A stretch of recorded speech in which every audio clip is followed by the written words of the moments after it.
Nous avons Jérôme Vacher, qui est vice-président de l'IFA, Jérémy Steninger, secrétaire général de l'IFA, et Léon Taboga, chargé de mission à la FNSA. La FNSA, donc c'est le syndicat des vidangeurs. Vidangeurs, bureau d'études aussi. Les bureaux d'études. Voilà, donc nous allons vous présenter un petit peu l'idée de ce qu'on veut mettre en place pour les professionnels de l'ANC. C'est un complément, ça sera un complément de toute façon des chartes, ce n'est pas pour remplacer une charte, pas du tout. Le but, c'est de travailler différemment dans tous les départements qui ne peuvent pas arriver à réaliser de charte, parce que c'est pas tout le temps évident partout. Et par ce biais-là, donc, on aura une possibilité d'être référencé au sein des professionnels de l'ANC. Donc c'est une démarche commune de la CNATP, l'IFA et la FNSA. Le contexte, un défaut de respect des règles de l'art des professionnels et d'entretien des particuliers. C'est une image qui dégrade des professionnels donc, du secteur. Un marché pas toujours rémunérateur pour justifier des efforts des professionnels qui se spécialisent et s'engagent au service de la qualité. Des acteurs publics qui débordent de leur mission de régulation s'orientent vers la prescription. La concurrence déloyale de certains acteurs non qualifiés pour la pose comme pour les vidanges. Des usagers qui cherchent le moindre prix et n'entretiennent pas leur installation. Face à cela, des actions ont été menées pour valoriser des installateurs et des vidangeurs qui respectent les règles de l'art et souhaitent monter en compétences. Donc avec les chartes de qualité pour l'ANC et les formations. L'objectif, la FNSA, CNATP et l'IFA veulent travailler ensemble pour promouvoir les compétences et les savoir-faire des industries et entreprises d'assainissement non collectif au service des usagers et de la protection de l'environnement. Cette démarche a été baptisée « Les professionnels de l'ANC ». Le principe, à chacun son métier, à chacun ses responsabilités. La démarche donc, des professionnels de l'ANC, elle vise à promouvoir les professionnels responsables qui s'engagent en termes de compétences et d'expérience, d'assurance et de garantie, de formation et de qualification. Elle propose une démarche raisonnée sur 3 piliers. L'intérêt que représente l'étude de conception à la parcelle, la garantie qu'apporte la réception des travaux, l'entretien qui assure la pérennité des filières. Donc la démarche, elle a vocation donc, à couvrir l'ensemble du territoire national. Elle n'a pas vocation à remplacer les chartes. Bien au contraire, à s'appuyer sur elles. Il n'y a pas de charte partout en France, donc comment fait-on pour reconnaître les artisans qualifiés dans les territoires non couverts? Faudra-t-il aller jusqu'à un label? Un premier communiqué donc, a été publié avant les assises de l'ANC, donc le 5 septembre 2017. Donc les intérêts pour les acteurs de la filière, donc un usager mieux informé et rassuré. La démarche permettra à l'usager d'avoir une vision plus claire des bonnes pratiques permettant de maximiser la durée de vie de son ANC. L'usager aura accès à une liste de professionnels qualifiés partout sur le territoire national afin de réaliser ou d'entretenir son ANC. L'usager sera informé sur les coûts réels d'un ANC, le coût du non-respect des bonnes pratiques comme le coût du respect des bonnes pratiques, le coût d'un ANC, le coût du raccordement à l'assainissement collectif, pour pouvoir démontrer un petit peu la différence de prix entre du collectif et du non-collectif. Donc l'intérêt des acteurs de la filière, des installateurs qualifiés reconnus. Une visibilité accrue sur l'ensemble du territoire national pour les professionnels qualifiés permet de renforcer leur part du marché de l'ANC. Valorisation des professionnels qualifiés.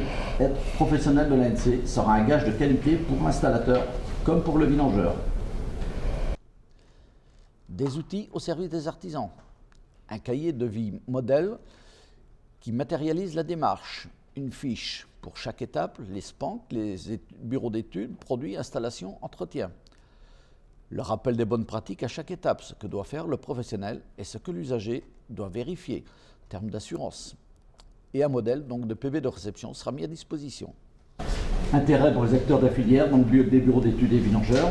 Donc la réaffirmation donc, de l'importance du rôle des bureaux d'études, c'est la défense de l'intérêt de l'étude, le contenu, une incitation à renforcer la qualité des études, niveau politique, non légitimer l'étude mise en cause sur différents territoires. Une démarche de progrès pour les vidangeurs, c'est le renforcement du respect de la réglementation, une incitation à poursuivre l'amélioration de qualité d'intervention, et comme pour les autres acteurs, des outils propres aux pros de l'ANC. Donc, quel intérêt pour les acteurs de la filière? C'est une garantie aussi pour les industriels. Mettre en avant les produits de qualité, accompagner les produits et information aux acteurs par des bureaux d'études, les installateurs et sociétés de services. Transmission des informations essentielles aux clients. Traçabilité des installations. Une responsabilité assumée par chacun. Donc avec l'assurance décennale ou la RC Pro, le PV de réception et le bordereau de suivi des matières de vidange. Le déploiement de la démarche. Donc un calendrier a été mis en place avec une prochaine réunion de travail, donc le 20 novembre. Une création des outils, cahier de vie, PV de réception. Un plan de communication, un site internet dédié les professionnels de l'ANC. Établissement d'un annuaire de professionnels accessible au grand public, visibilité sur les réseaux sociaux. Déploiement des outils, donc à partir des réseaux d'industriels, des CNTP, de la CAPEF et des SPANC. Voilà, donc merci de votre attention. Donc, je vais laisser la parole à Jérémy maintenant qui va peut-être pouvoir étoffer un petit peu cette mise en place. Merci Michel. Enfin, il y a beaucoup de choses qui ont déjà été dites là dans le cadrage de la démarche. Effectivement, aujourd'hui, nous, on est sur cet axe depuis déjà de nombreuses années sur l'identification de la profession globale de l'ANC, sur l'accompagnement du marché. Donc on a un besoin effectivement aujourd'hui de reconnaissance des compétences et des qualités des uns et des autres. Et ça passe par, c'est la grande... Si on doit retenir quelque chose des professionnels de l'ANC, c'est à chacun son métier, à chacun ses responsabilités. Donc il faut, et c'est là la première base déjà de notre rapprochement, c'est déjà une très bonne chose qu'à la fois les bureaux d'études, les installateurs, les industriels, les sociétés de services et les vidangeurs se mettent autour d'une table pour dialoguer et échanger ensemble sur les bonnes pratiques. C'est déjà un premier niveau. Effectivement, il y a un socle déjà très intéressant des chartes de qualité qui existent. L'idée, c'est un peu de prendre les bonnes expériences. On ne va pas réinventer la poudre, donc on va se mettre à valoriser les bonnes expériences et à venir avoir des démarches sur les territoires qui seront orphelins de ces démarches-là.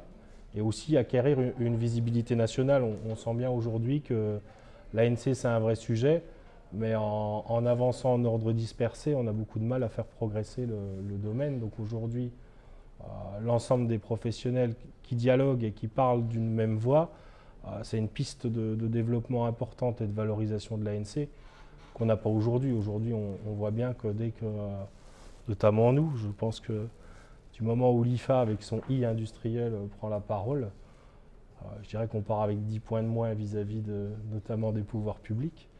Et qu'aujourd'hui, on est quand même bien dans une démarche d'intérêt général et pas une démarche... donc, collectivement, je pense qu'on va pouvoir faire progresser les sujets parce que nous, on le dit depuis longtemps, on pourra faire beaucoup de choses avec les produits, on peut encore les améliorer, on les améliorera toujours.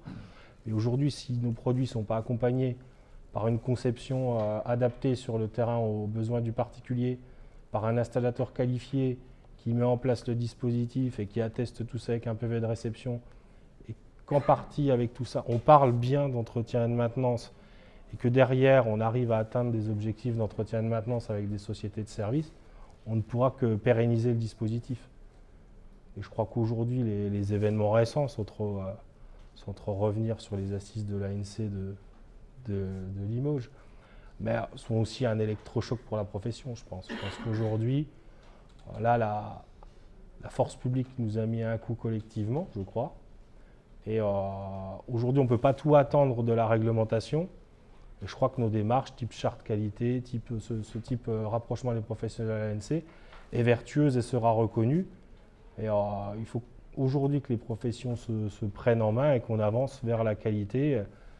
Et peut-être que la réglementation nous courra après demain. Oui, Pascal? Oui, mais justement, parlant de ça, vous avez invité l'agence de l'eau autour de la table ou pas, comment vous faites? Parce que nous, je peux le dire, tout qui est bloqué, on a énormément d'entreprises qui nous font des remontées. On a énormément d'entreprises qui ont fait des remontées vis-à-vis des subventions que le particulier pouvait avoir. Tous nos chantiers qui étaient subventionnés sont bloqués. Là, c'est un paquet de chantiers. Il y a des entreprises qui ont tout misé sur l'assainissement. Aujourd'hui, ils sont dans la merde. Même des techniciens de sport qui ont été licenciés. Alors effectivement, l'IFA, on a une action contre l'agence de l'eau Loire-Bretagne par rapport au fait, on a demandé à discuter avec eux puisqu'on n'était pas d'accord avec eux sur leur cahier des charges, qui n'était pas en accord avec la réglementation en vigueur. L'agence de l'eau Loire-Bretagne nous a fermé la porte en nous disant que de toute façon on ne pouvait rien contre eux et qu'on se ferait au tribunal, le cas échéant. Bon, c'est ce qu'on a fait, a priori ils ne respectaient pas la réglementation.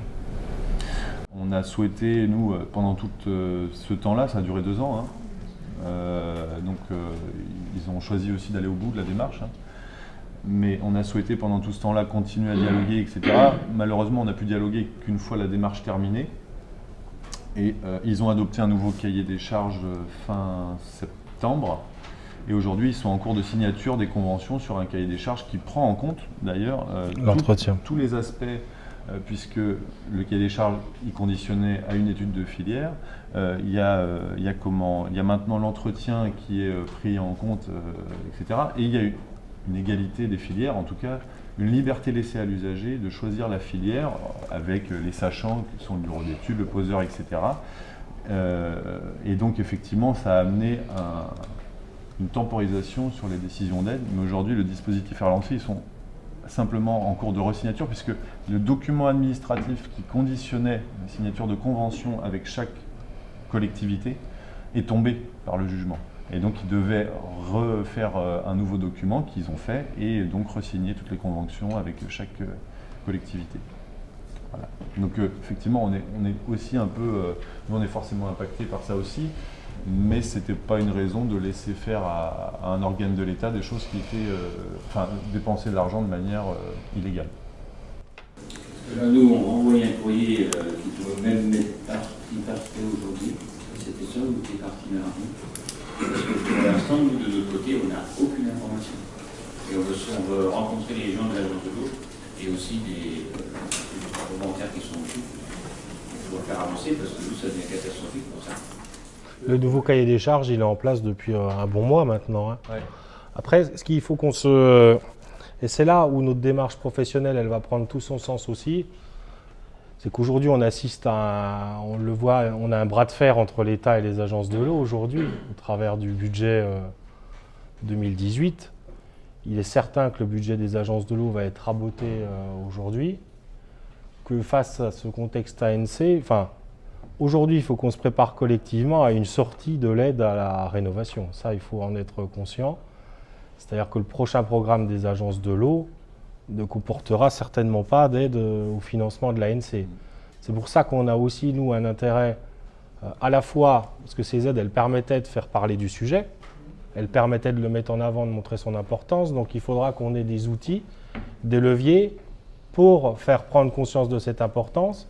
Et s'il y a d'autres aides qui peuvent arriver, parce qu'il n'y a pas que les agences de l'eau aujourd'hui, peut-être qu'on aura aussi une carte à jouer sur le conditionnement de cette aide à faire appel à des professionnels de l'ANC.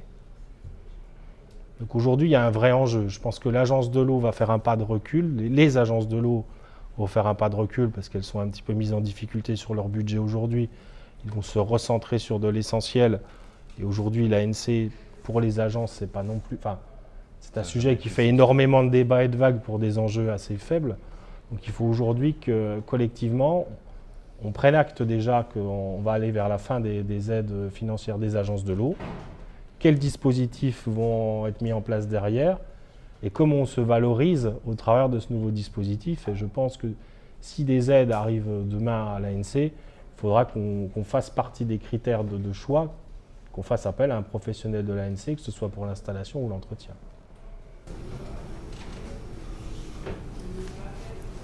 Léon, si tu as quelque chose à rajouter. Rajouter, oui et non, parce que je vais rejoindre Jérémy sur énormément de points. Les professionnels de l'ANC, la première étape, c'est vraiment de se mettre autour d'une table, de rétablir un dialogue entre nos professions. On voit que l'ANC, c'est très compliqué, ne serait-ce que sur le terrain, l'enchaînement des étapes avec les différents acteurs. Pour avoir un ANC de qualité et pérenne, chaque intervenant doit être de qualité et doit connaître également les autres intervenants. Donc c'est vraiment la base de la démarche. Et ensuite, on est vers un service quand même aux entreprises où on va chercher à développer la qualité, mais pouvoir en faire profiter nos entreprises. Donc ça pourra aller vers la production de documents notamment. Surtout qu'aujourd'hui, on s'aperçoit que beaucoup trop de vidangeurs ne déclarent pas leur matière. Donc on se demande où ça va. Mais bon, Oui. Il est quand même anormal qu'aujourd'hui, certains payent pour retraiter les matières, puis d'autres ne payant pas, ils s'engraissent quand même normalement. Hein, ça doit être comme ça. Hein, donc, nous rien qu'en Vendée, sur une 28 entreprises de vidange, je crois qu'il y en a eu seulement 8 ou 9 qui ont fait remonter leur matière de vidange. Donc tout ça, c'est une avance. En préfecture quand même ou pas ça? Normalement, c'est la police de l'eau qui contrôle les matières. C'est pas la préfecture, enfin c'est une délégation de la préfecture. Mais ce serait à eux d'aller tout contrôler, de contrôler. Ces mecs-là, on devrait les supprimer de leur agrément, c'est pas normal. Hein, c'est pas logique, quoi. Donc si on a un bon suivi, c'est comme une entreprise qui est chartée, enfin chartée ou non chartée, mais doit faire travailler aussi des entreprises aussi qui sont aussi dans les règles de l'art, hein, pour que tout fonctionne. La démarche, c'est si on ne peut pas écarter les mauvais, on met les bons en avant, quoi. Oui. Mais là, donc ça veut dire qu'on va vers une reconnaissance des professionnels de l'ANC, ça veut dire qu'on va vers un label, ça veut dire qu'on va vers quoi exactement? On va être reconnu comment? On va répondre à un questionnaire, Il y a deux étapes en termes de représentation de dialogue interprofessionnel. On devient la référence des professionnels de l'ANC au sens sachant, je veux dire vis-à-vis des pouvoirs publics ou autres. Quand ils ont une question sur l'ANC, les professionnels, ils s'adressent aux professionnels de l'ANC. On supprime un peu c'est un peu le diviser pour mieux régner. Actuellement, on a beaucoup de structures différentes, les acteurs sont différents et les messages se perdent. Donc là, c'est vraiment d'avoir un dialogue et d'être une référence avec une seule voix. Et ensuite, en termes de valorisation, ça va être, si je prends l'exemple des vidangeurs, le problème majeur, c'est le respect de la réglementation, effectivement, avant de parler de qualité. Donc là, le fait que nous, à la FNSA, c'est notre cœur de métier, la vidange, donc on porte ça depuis la mise en place de l'agrément. Mais par exemple, le fait de porter l'intérêt du respect de l'agrément vidange entre professionnels, c'est-à-dire que les industriels mettent en avant l'importance de l'entretien parce qu'on peut faire le meilleur dispositif du monde, s'il est mal entretenu, il dysfonctionnera. Pareil pour le bureau d'études, enfin, tout est lié. Et le fait de défendre entre professionnels ces idées-là, on va vraiment avoir un autre poids, c'est ce qu'on cherche à avoir. J'ai une question, cette démarche en fait, elle est financée de quelle façon? Bonne question. Et où les sous? Pour l'instant, il n'y a pas besoin de sous. Pour l'instant, c'est que de la bonne volonté. Aujourd'hui, c'est ça, c'est qu'on est dans une phase de préfiguration où on co-construit ensemble la démarche, où aujourd'hui, on ne parle pas tant d'argent, mais on parle plutôt de services apportés à nos adhérents respectifs. C'est-à-dire qu'aujourd'hui, on va rendre un réel service par ce dialogue, parce qu'aujourd'hui, ce que je disais, c'est ce qui est un préambule, mais qui est, je pense, un pas énorme, c'est que les bureaux d'études, les installateurs, les industriels et les vidangeurs vont dialoguer officiellement ensemble. C'est-à-dire qu'aujourd'hui, si vous avez des questions, des doléances, on va pouvoir mutuellement s'enrichir en restant chacun sur nos métiers et nos responsabilités. Donc déjà ça va être un investissement de temps, de matière grise, d'échange, mais on va pouvoir créer des outils. Et ensuite, en ce qui concerne derrière le financement, je pense qu'on avancera pas par pas et on se posera les... Surtout sur le déploiement de la démarche, en fait. Enfin, ça veut dire... Je m'interroge comment descendre la communication au niveau des départements. C'est ça. Enfin, je sais pas. Ça veut dire que demain, il faut être adhérent à la FNSA, non? Non. Non, à la CNATP, elle se rassemble. L'idée, c'est avant tout de valoriser nos adhérents respectifs. Ouais. Mais on ne va pas générer des adhésions croisées. Mais chacun de nos 3 syndicats, je peux parler pour le mien, j'ai des budgets qui sont... J'aurais un budget à accorder aux professionnels de l'ANC. J'en ai déjà accordé un petit pour tout vous dire. J'ai réservé tous les noms de domaine Internet, les professionnels de l'ANC. Donc l'IFA a déjà fait ce pas d'investissement-là. Enfin, on va avancer progressivement, on ne va pas faire peur. Parce que si on commence à vous dire, ça va être 200 €, on ne va pas vous vendre une coquille vide. On va habiller la mariée, on va travailler ensemble sur les outils. Et puis après, en fonction de la communication, du déploiement qu'on va faire, on verra ce qu'on peut déjà financer de par nos budgets propres d'organisation professionnelle. Et après, chacun, on verra comment on traduit le message. Mais moi, aujourd'hui, le message que je veux vous faire, enfin, on souhaite construire quelque chose et après, on verra ce qu'on fait avec. Mais parler de financement et de budget et d'impact, notamment, je pense, c'est sur vous, entreprises. La question, je pense, c'est qu'est-ce que ça pourrait coûter aux entreprises. Aujourd'hui, si c'est facile pour moi, IFA, de le dire, c'est un service qu'on souhaiterait vous apporter. Donc ça veut dire que ça va passer par de la communication. Finalement, vous, l'effort d'investissement, c'est déjà de bien travailler, c'est d'avoir une décennale, enfin, il y a déjà un vrai effort vers la qualité. L'idée, c'est de le valoriser. L'idée, c'est de le valoriser. Ouais. Donc, il y aura certainement des coûts de valorisation, mais peut-être que on a des budgets pour ça au jour d'aujourd'hui. Quand on parlera de publicité sur TF1, peut-être qu'on reviendra vers vous. Pour les chartes, tout le monde, tous les acteurs avec des choses à clarifier. Car même les acteurs, dont on dit tout à l'heure, l'agence de l'eau, la DDE, tout ça. Et ça a fonctionné pour cette raison. Je ne sais pas si on aurait fait les chartes de les acteurs professionnels sans les autres. Je ne sais pas si ça aurait fonctionné ce cas. Je suis 100% d'accord, c'est une démarche différente.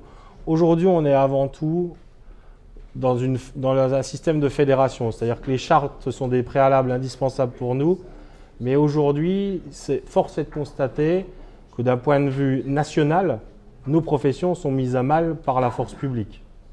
Il faut se le dire. Enfin, on a un grand problème de reconnaissance et de valorisation au niveau national, et quand on parle en ordre dispersé, c'est ce que disait Léon, les gens surfent sur nos différences. On a quand même malgré tout quelques différences. Et l'idée aujourd'hui, c'est d'effacer nos intérêts propres pour prendre un intérêt collectif de la profession de l'ANC pour porter ça. Donc, on cherche cette reconnaissance de ces acteurs-là finalement au travers de cette démarche et leur montrer notre bonne volonté et l'envie de faire progresser l'ANC qui est d'une certaine façon malgré tout désintéressée. Donc dans l'Aube, on a une charte ANC qui vient d'être signée, dans laquelle on a intégré l'Agence de l'eau et l'Association des maires de France. Et il y a un acteur qu'on n'arrive pas à faire rentrer, et le comité de pilotage demande une intervention de la CNATP au niveau local et au niveau national, c'est la Chambre des notaires. Puisque aujourd'hui, il y a une obligation de diagnostic quand la maison va être vendue, quand la maison est mise en vente. Et derrière, le notaire n'a aucune obligation de transmettre ni la date de vente, ni les coordonnées de l'acquéreur au SPAN, par exemple, qui a pu faire un diagnostic disant que l'installation était non conforme et ne devrait plus être utilisée, et que normalement, soit le vendeur, soit l'acquéreur a un an pour faire les travaux, mais comme on n'a pas la date de vente ni le nom de l'acquéreur, personne ne va contrôler que les travaux ont été faits, et ça nous pose un réel souci. Donc le comité de pilotage de la charte ANCO demande à ce que la CNATP puisse intervenir au niveau national, peut-être auprès de la Chambre nationale des notaires, si ça existe, je ne sais pas, pour essayer de faire avancer les choses sur ce point-là, que les notaires aient l'obligation de délivrer au moins au SPANS l'information de vente. Dans tout ça, tous les notaires ne le font pas. Moi, je suis intervenu dans certains cas où j'ai réhabilité un assainissement, c'est le notaire qui m'a payé. Et si on arrivait à obtenir ça sur toutes les ventes qui se font, ce serait génial. Là, on est sûr, d'abord, on est sûr d'être payé, puis on est sûr que les travaux vont s'effectuer. Parce que la plupart des gens achètent la maison, ils ne refont pas pour ça l'assainissement.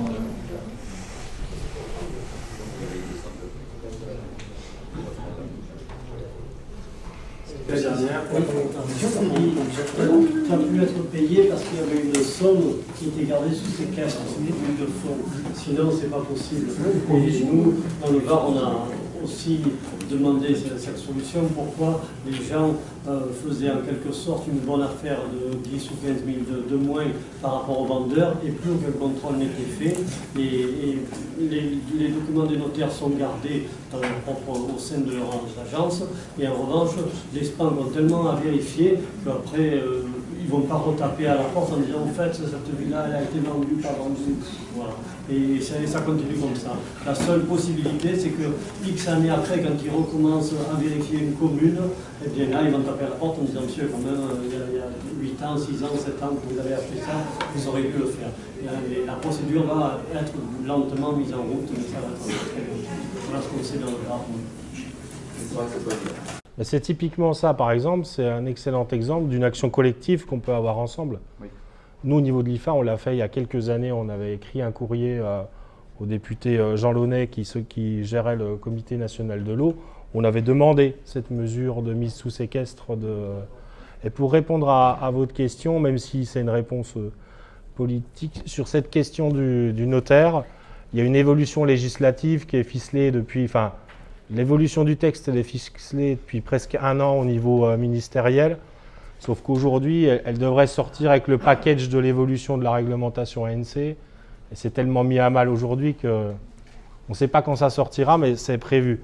Et le grand dialogue qu'on a eu avec la Chambre des notaires, le problème c'est qu'ils veulent bien le faire, sauf que ce n'est pas dans les grilles.